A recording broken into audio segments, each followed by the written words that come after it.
When you come in for your first appointment, you'll feel the vibe that we have here. It's a stress-free, very friendly environment.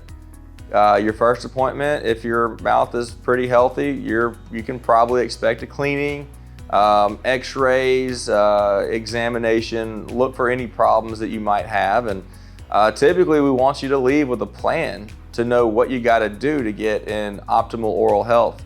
I really like to leave that appointment with you having a roadmap of every step it's going to take, how long those visits might take, how long between each visit we're looking at. Hopefully we see you and we say, hey, good, you're good for 6 months. Let's come back in for a cleaning.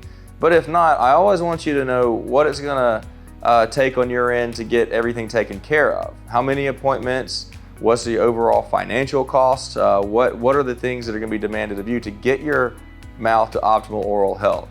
So after your first visit, I like for you to leave with a checklist of everything you need to do to make sure your mouth is healthy.